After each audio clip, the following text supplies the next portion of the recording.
শারদ উৎসবের এক আনন্দ ঘন মুহূর্ত।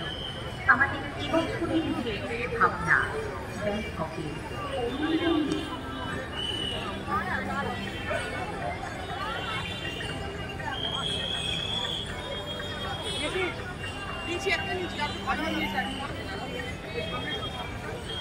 শারদ উৎসবের মতো এত বড় উৎসবের আয়োজন করা শুধু আর কয়েকটি মানুষের পক্ষে সম্ভব নয়।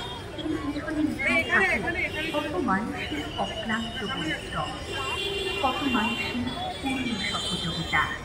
আমরা আন্তরিকভাবে কৃতজ্ঞতা জানাই আমাদের ৩২তম বর্ষে শারদ উৎসবের আয়োজনকে সর্বাঙ্গীন সুন্দর করতে যারা সহযোগিতার হাত বাড়িয়ে দিয়েছে। আমরা আন্তরিকভাবে কৃতজ্ঞতা ও শ্রদ্ধা জ্ঞাপন করি সম্মাননীয় মুখ্যমন্ত্রী মমতা বন্দ্যোপাধ্যায়ের প্রতি। আমরা আন্তরিকভাবে কৃতজ্ঞতা জ্ঞাপন করি